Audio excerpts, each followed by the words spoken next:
Tales Podcast is a part of the Connected Podcast Network. Chef. Yes, Griot. Don't you love how we get to share our stories and recipes? Yes, I enjoy it greatly. Do you know what makes it possible for everyone to hear us? Yes, Griot. Our voices, obviously. True, but it's also Anchor, a hosting platform that distributes the podcast to places like Spotify, Apple Podcasts, and others. Oh, yes. And isn't everything needed to make a podcast in one place? That's correct. And the best thing of all, Chef, it's free. Free, you say? Free. And all I had to do is download the Anchor app or go to anchor.fm to get started. So, you just had to download the Anchor app or go to anchor.fm to get started. Yep. Download the Anchor app or go to anchor.fm and do what we're doing now. Fantastic, Griot. Simply fantastic. I know, Chef. I know.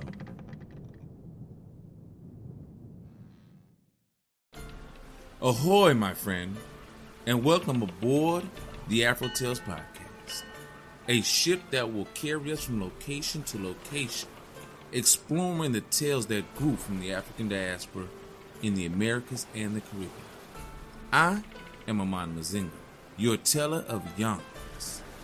As we head out, a particular yarn for each location will be spun. Come, sit with me, and enjoy this journey. The Griot's role. It's important that people understand the roles and the power that the Griot, known as Galley, and prefix before the given family name, has been endowed with since the beginning. One of the roles the Griot in African society had before the European came was maintaining a cultural and historical past with that of the present. He or she informed even to this day men and women of the roles they must play in traditional African society. The Griot was the oral historian and educator in any given society. The Griot was well respected and very close to the kings. In fact, he was closer to the king than the king's own wife.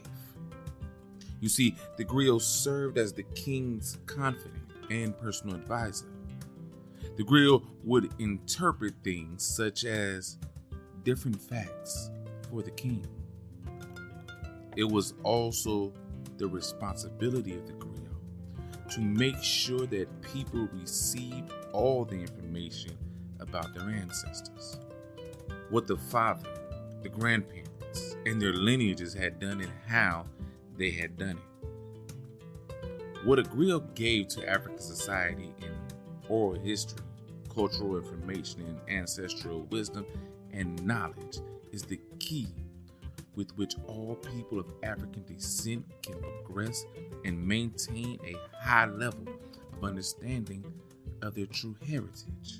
All people of African descent, the Latin, the Jamaican, the Haitian, the Brazilian, the Caribbean, and yes, the African American, all must realize that although you were not born in Africa, you are still African people, and all of us have been through the experience of slavery. Most of us have lost our original language and traditions because of having been born outside of the African homeland. When you are away from your ancestral land and lack the necessary cultural information, you become lost by concept. The color of your skin remains the same, but the concept, the knowledge of Africa is gone. The traditional names and roles in society, everything that belonged to us by birthright, was taken away from us. Well, most of us. This is known as the painful period.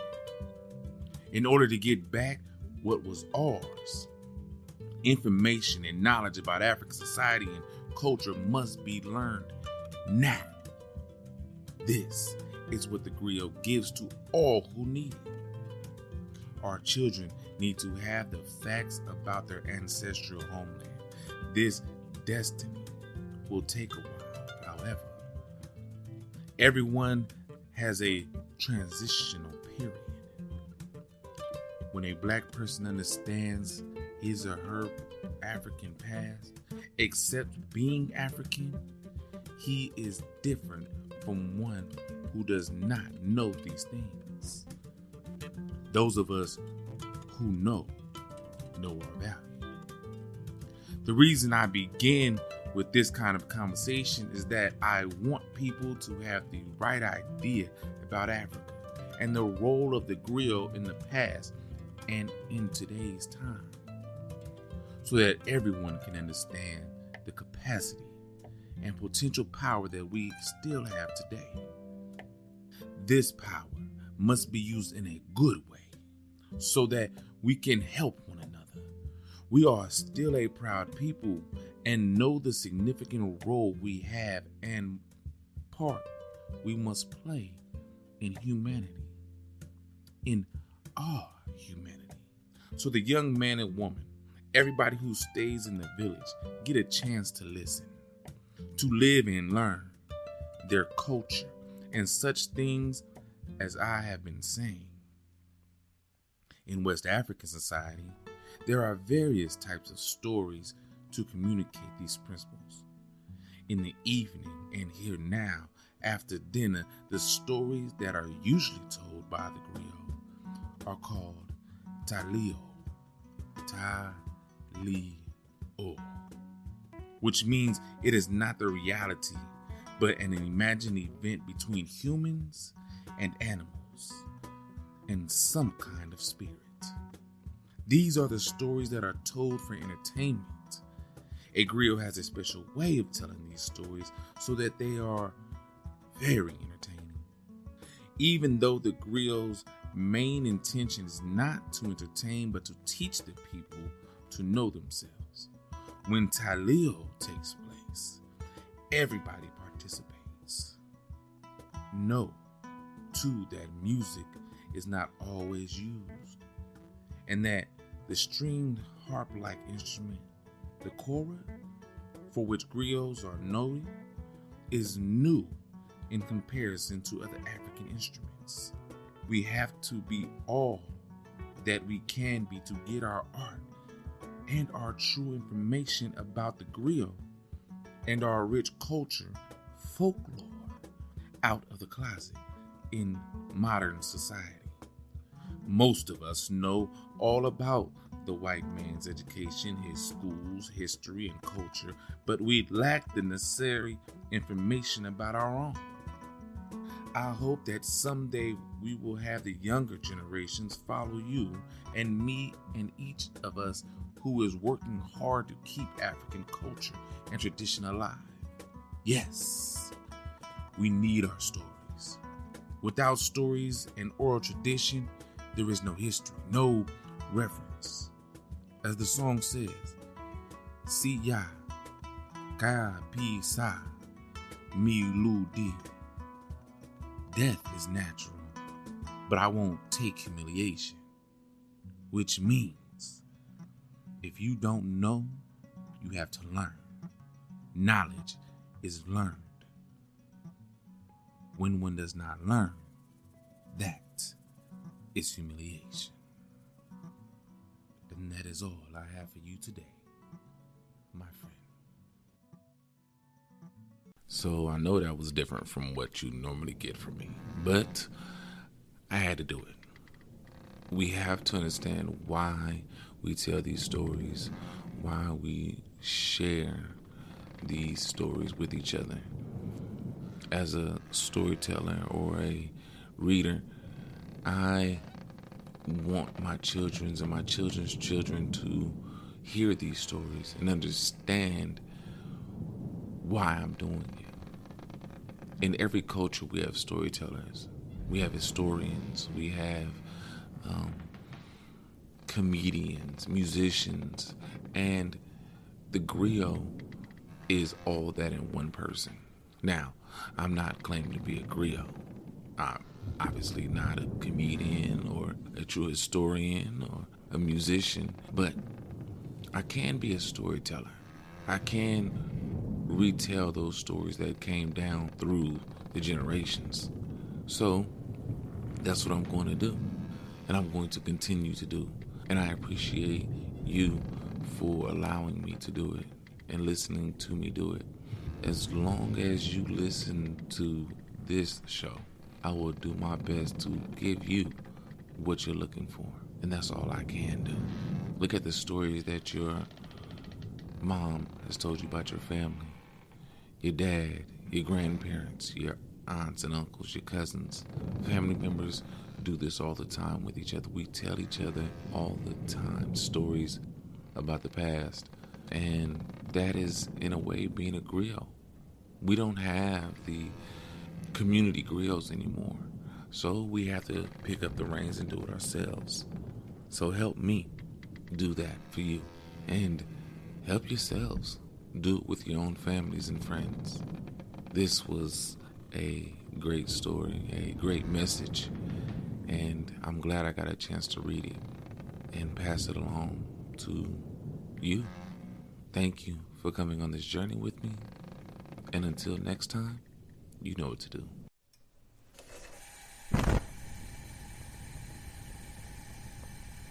Welcome, my friends, to the Galley.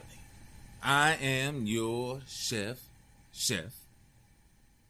And today we have a meal inspired by the story that you just heard. Today, we will prepare Senegalese Chicken Yassa, a meal from the west coast of Africa, Senegal, to be exact.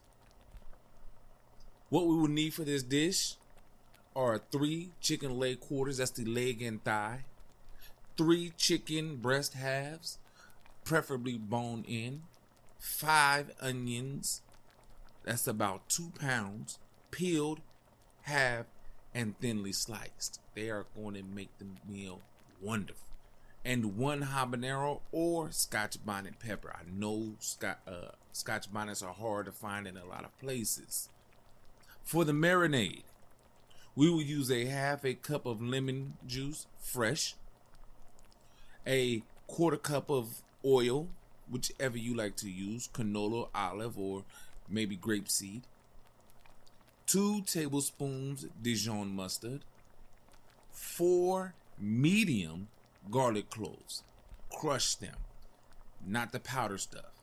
Whole garlic cloves, okay? Half a teaspoon of salt. For browning the chicken and braising it, we are going to use kosher salt, freshly ground black pepper, 1 tablespoon of cooking oil, again your choice, and 1.5 cups of low salt chicken broth, your choice on which you use. For the garnish, we will have 1 cup pitted green olives sliced. Again, that's up to you. Instructions. Oh, here is the good part. For the marinade, put the chicken and onions in a large glass bowl or plastic bowl, you use what you have. Cut a few slits in the habanero pepper and add it to the bowl. Whisk marinade ingredients in a small bowl and then pour that on top. Toss to coat. Cover the bowl with a plastic wrap and marinate in the fridge for at least 3 hours. If you can leave it overnight, that would be great. Take it out of the fridge. Preheat the oven to 350 degrees. Heat 1 tablespoon of oil over medium heat in a large heavy pot or a Dutch oven, whichever you have. Remove the chicken from the marinade and sprinkle pieces with a few pinches of salt and ground pepper. This is to your taste. Brown the chicken on both sides. 3 pieces at a time should be easy. 5 minutes per batch. Then transfer that to a plate and set that aside. We're done with the chicken for now. Spoon out some of the chicken fat from the pot. Leave about a tablespoon. This is going to help with the next step. Well, now we're going to caramelize the onions.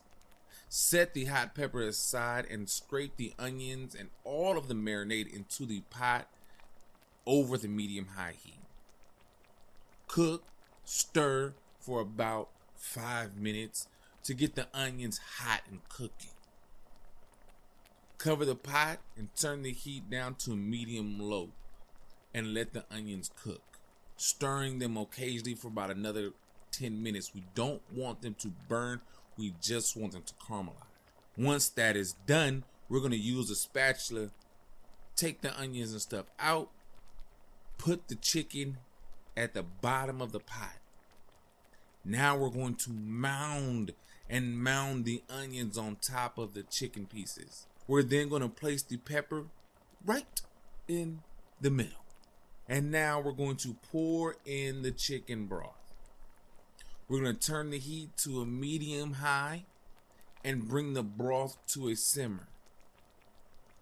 Cover the pot and then put the entire thing in the oven for 1 hour and 20 minutes.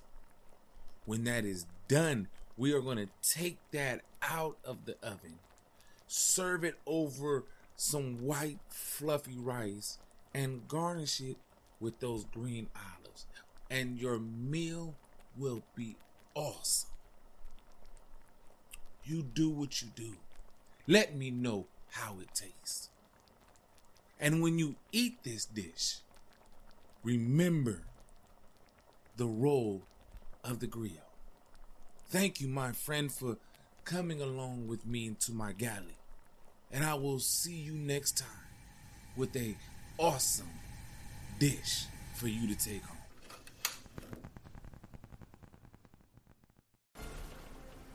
My friends, we are here, and I want to thank you for coming out here on this voyage with me. Thank you for doing what you do and giving me the time to get to this point. I want you to join me in thanking Art by Chalet. I want to also join me in thanking those who create the sound effects and music on freesound.org and Free Music Archive. I want you to share this journey with your family and friends so that way they can be blessed just as you are. If you want to leave a comment or a review so others can learn about this voyage, please do so wherever you can. All other ways to support and contact me will be in the show notes. So please go there, check it out, and do what you do best and be you. Again, thank you. And until next time, have a blessed day.